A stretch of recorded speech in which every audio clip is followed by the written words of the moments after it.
It's playoff season in the CHL, and I thought today we would take a look at what the Blue Jackets prospects are doing in the playoffs. That's coming up today on Locked On Blue Jackets. You're Locked On Blue Jackets, your daily podcast on the Columbus Blue Jackets, part of the Locked On Podcast Network. Your team every day.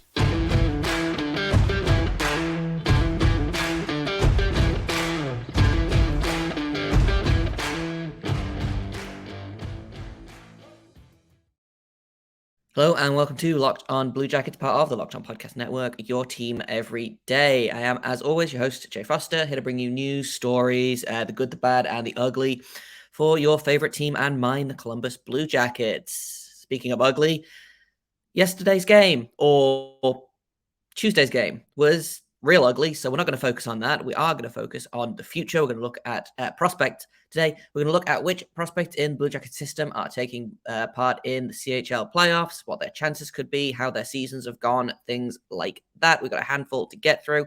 Before we do that, I want to thank everyone for making this your first listen of the day every day. Locked On Blue Jackets continues to be free and available on all podcast platforms. We are over on YouTube. We are getting closer and closer to that next milestone. So if you haven't hit subscribe yet, please feel free to do so. It helps me out. It helps you out. Everybody wins. So let's talk prospects. The Blue Jackets have, like I said, they've got a handful of prospects in each of the CHL's three leagues, the QMJHL, the OHL, and the WHL. So we'll go through, we'll take a look at who's doing what, their chances of winning, and how their regular seasons went. So I guess let's start with the QMJHL, because that has the leading scorer for Blue Jackets prospects, and that's Jordan Dumais, who finished second in CHL, scoring 3 points behind. 3 points behind Connor Bedard. You might have heard of him, and just what a season Jordan Dumais has had. 54 goals, 86 assists in like 64 games. It's bonkers. Truly bonkers. It is over 2 points a game. It's more than what he did last season, which he got 109 points in 68 games. And again, I don't typically look at plus minus, but this is hilarious is that he is plus 54 on the season. Just extremely bonkers stats. I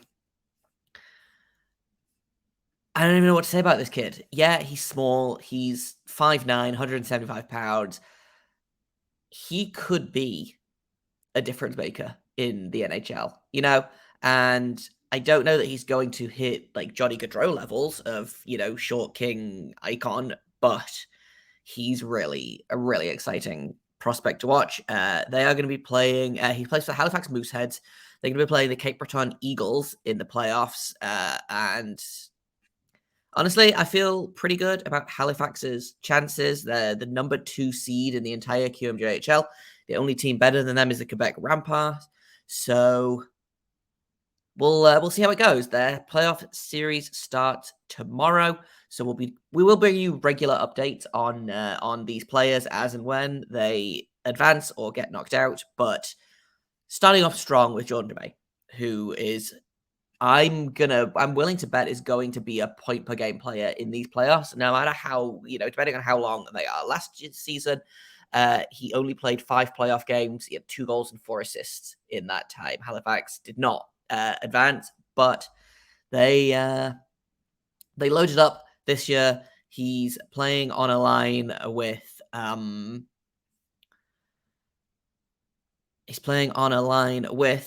Josh Lawrence, who is 87 points. Marcus Vidicek is at 80 points. Like he's doing pretty good there, and I'm expecting Halifax to go a long way in the playoffs.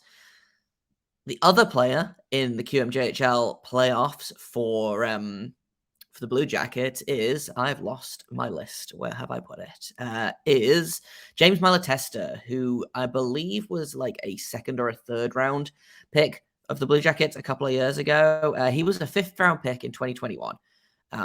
So he's in his draft plus 2 year. He had 66 points in 55 games, including 37 goals, which again is pretty good. He plays for the Quebec Ramparts, who are the best team in the QMJHL this season. So I would expect him to play big minutes. He's a guy that I expect to probably not top out as a top six guy, but I think he could be a really decent middle six guy for the Blue Jackets if he continues like in this pace. I am going to go ahead and assume that he's going to do another season with Quebec. He doesn't turn. Oh, he turns 20 before the end of the season. This is his fourth season, so I would expect him to go to the AHL next season. Add that to a very fun Monsters group. But in terms of so those are the only two players for the Blue Jackets that are in the QMJHL right now, I believe, unless I'm missing someone. I am not. Should be interesting. They've got players on two of the top QMJHL teams. So if all goes well, I don't know that they will play each other. There's no way to know. I would imagine if they both win, Quebec will play either.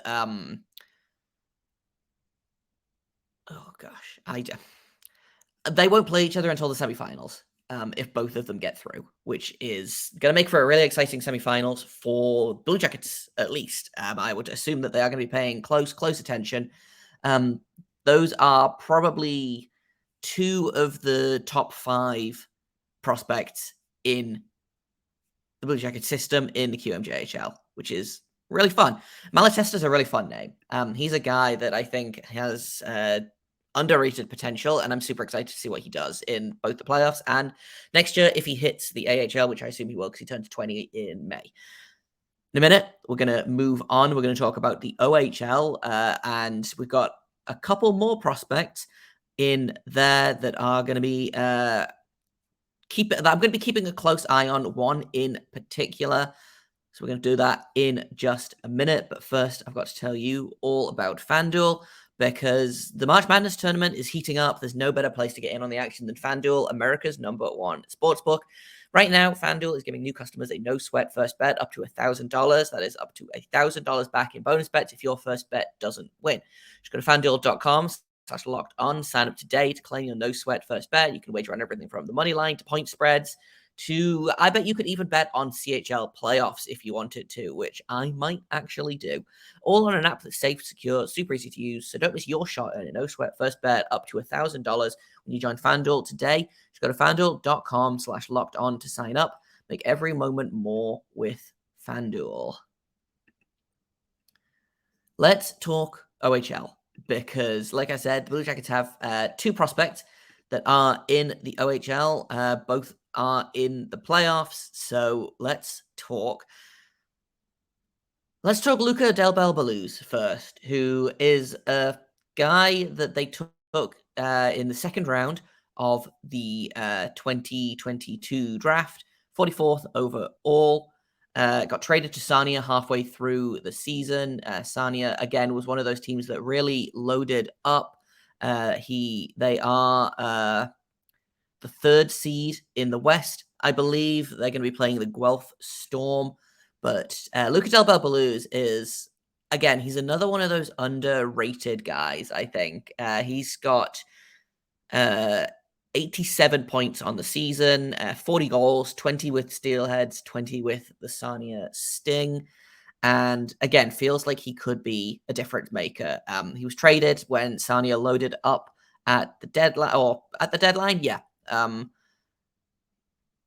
And he's he's a center. He's, again, a guy that I'm going to be very interested to see. He's got 1 more year of OHL eligibility. So I would expect him to I don't think I would expect him to go pro. I don't think he's good enough to make the Blue Jackets, but I'm going to be super excited for him to play another season in the OHL, a full season with Sarnia Sting, and it'll be really interesting to see what happens at the end of next season. But he's, again, I feel like I'm saying this with everyone. He is definitely a guy that I'm looking at as potential future center for this team. He's one of the few players on this list that I think are legitimate NHL centers with top six upside. I don't know that he'll be a top line center, but if he tops out at like a second or a third line center, like that feels like a pretty big win to me. Like I said, 87 points in 66 games, legitimate center. Like it is fun to see where he's going to end up, and I see him on the Blue Jackets. Maybe not next year, maybe the year after that, maybe after a year in the NHL, but he is a guy that I think is going to make the NHL, which is really, really fun. The other guy is more of a depth pick, honestly. Cameron Butler is a big right wing playing in Oshawa this season. He's got 55 points in 63 games, was not drafted, excuse me. I believe they signed him to an ELC, and he will likely join the team after the Oshawa season is done, which, looking at the bracket, they are playing the Ottawa 67s, who I believe are the number 1 seed. Their series starts tonight, so we'll bring updates for that. But I would expect, with the best will in the world to Oshawa, I would expect their season to be done fairly soon. And so whether he goes to the A, whether he gets a couple of games in the N, I don't know. But I'm not expecting a ton from him. He's definitely a depth pick. He is a perfect Brad Larson type player. He's 6'4", 210 pounds. He can score at the OHL level. I'm not sure it's going to translate to the NHL level. I would want my 20-year-old OHL players to be more than 55 points in 63 games. So definitely a depth piece. Probably will make a half-decent AHL player, but I'm not expecting to see much of Cameron Butler in the NHL soon, if at all. So sorry, Cameron. I always feel bad for being like, man, these guys probably aren't going to turn into an NHL player, but like the law of averages states that, maybe he'll defy the odds, but I'm not expecting a ton from Cameron Butler. I will keep an eye on him through the playoffs, see what he's doing, and maybe he'll prove me wrong.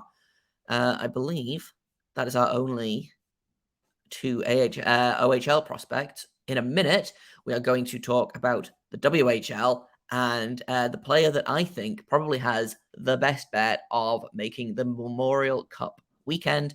That's coming up next on Locked on Blue Jackets. Let's start with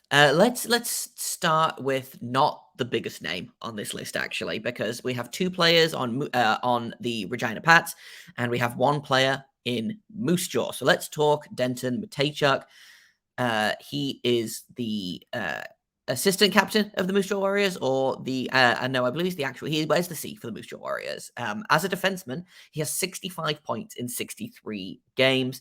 Was picked in the first round by the Blue Jackets this most recent draft, and is maybe the defenseman that I am the most excited about on this list in terms of potential. I think Jiricek is more exciting in terms of like actual skill right now. I think Stanislav Svozil, who we'll talk about in a minute, is more exciting in terms of actual skill, but I feel like Denton Mateychuk has a really, really high ceiling. He's a really strong skater.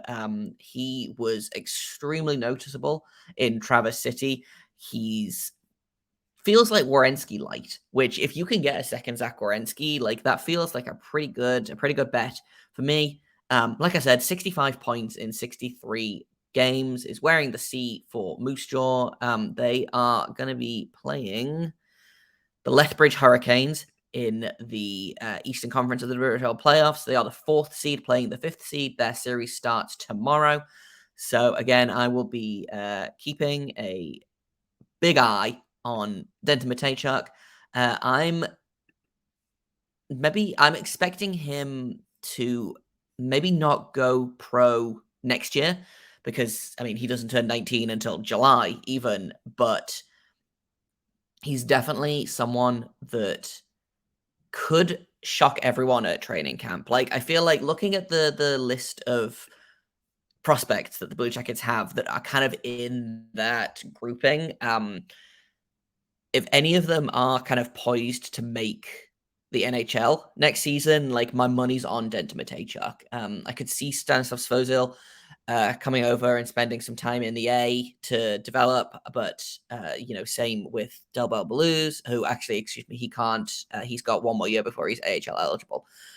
So of the players that are AHL eligible, it's really only Svozil. No one else on kind of the top 10-ish is eligible. Denton Mateychuk could be that surprise player to make the Blue Jackets out of training camp after a extraordinary season in Moose Jaw as the captain. He was one of the later cuts this year. And honestly, that future Jiricek Mateychuk pairing for the Blue Jackets is just going to be so much fun. I'm so excited for that. Let's move on. Let's finish up talking about the last couple of prospects in the playoffs for the CHL, and that is the 2 players that play for the Regina Pats, who are teammates of a guy that you might know, Connor Bedard, who the Blue Jackets are going to be in the running for. They are currently leading the best odds. I'm just going to remind you all, this is not a guarantee, but it's looking pretty good unless the draft lottery odds decide not to be in our favor. The Blue Jackets could have 3 Regina Pats prospects on this list.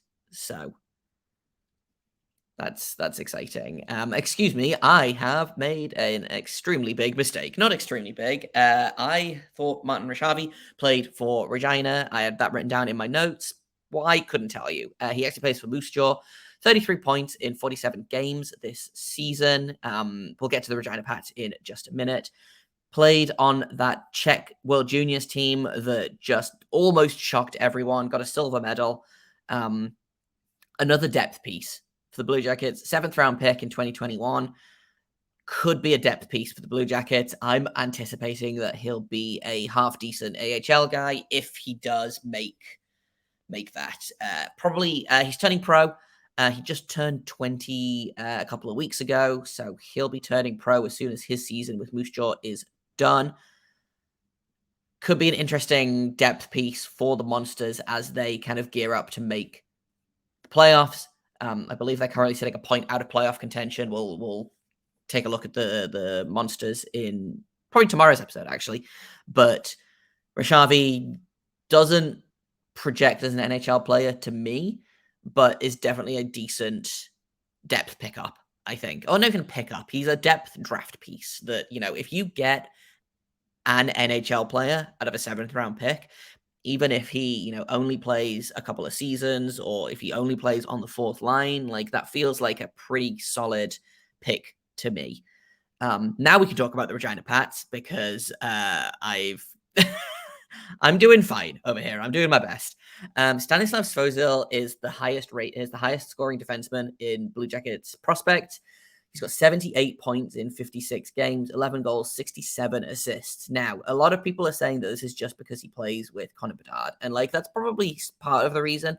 I would imagine that almost all of his assists go to Bedard's goals. But every time, he's one of those guys that, and I don't tend to rely so heavily on the eye test. He passes the eye test every single time. He's got pretty good footwork. He can play physical. He is another one of those Czech under 20s players who had 8 points in 7 games, wore the C, and with David Jiricek was one of the best players in the World Juniors tournament. He's just a real treat to watch. This is his second year in Regina. He also he can actually go pro after this season. He again turned 20 in January. He was drafted in the third round last draft, or not last draft, the last year's draft. 2021 is what I'm getting at. I can't believe it's 2023 already. But he was a guy that was projected to go kind of in the first round, and then for whatever reason didn't have a great draft season. He was playing in the Czech league, only had 3 points in 30 games, and then no point in 8 playoff games. So I think his draft stock kind of fell a little bit. He ended up going 69th overall to the Blue Jackets, a steal of a pickup. And again, this is something I talked about on a prospect episode, which I haven't released yet because I only recorded it a couple of days ago and then had other stuff to do. But I talked about how exciting the Blue Jackets core is in terms of defense, and Svozil is along with Mateychuk and Jiricek, like those three feel like the future top 3D for this team. And, obviously Werenski's going to be around for a long time. Hopefully guys like Blankenberg are going to be around for a long time. Corson Kuhlman's got his first goal with the Monsters the other day. Like the future's really, really bright for the Blue Jackets. But if I talk about who I am most excited for to see in the NHL, like my answer, I think, is going to be Stanislav Svozil. I think he's going to be a real difference maker, and I think he's going to surprise a lot of people. That's all the prospects. I don't know who I'm picking to go to the Memorial Cup. Like Regina seems like the safe bet. Halifax also seems like a slightly less safe bet, but if they can get past Quebec, who might get upset in the first round, we don't know. But if I had to put money on the team making the WHL, the Memorial Cup weekend, it's going to be Regina. I think you can't deny Connor Bedard. I think you can't deny Stanislav Svozil, who's one of the best defensemen in the CHL. Like it's going to be fun. I'm excited about it. I haven't paid a lot of attention to the CHL playoffs in the past just because I only have so much brain space to devote to hockey. But if the Blue Jackets continue to do nothing, then maybe I'll pay attention to the CHL playoffs. And we'll get more episodes about how the Blue Jackets prospect are doing. I'll keep you guys updated on who's advancing, who's not, who's having good games, who isn't. That's all I've got for you today. Tomorrow we will take a look at tonight's game. I was going to preview the Bruins today, but A, I ran out of time, and B, I'm just assuming that we're going to lose. And it's more fun to focus on the prospects than it is to focus on the Blue Jackets right now. So tomorrow we'll take a look at the game that probably is going to be a mess. We'll take a quick look at the Monsters and how they're doing. And I think tomorrow we'll do a bonus episode as well. We'll have another prospect profile up for you. I'm not going to say who it is. We're going to keep it a secret because I think that's more fun. And also I don't have my list in front of me of who I actually have recorded at the minute. So thank you for listening. Thank you for making this your first listen of the day. Locked On Blue Jackets continues to be free and available on all podcast platforms. We're over on YouTube. Like and subscribe. Hit the bell button below this video to get notified when new episodes go live. I've been Jay Foster. You can find me on Twitter at _Jacob Foster, JAKOBFORSTER. You can find the podcast at LO_Blue Jackets. If you have comments, questions, criticisms, you can email me at lockedonbluejackets@gmail.com. And until tomorrow, make sure you stay locked on.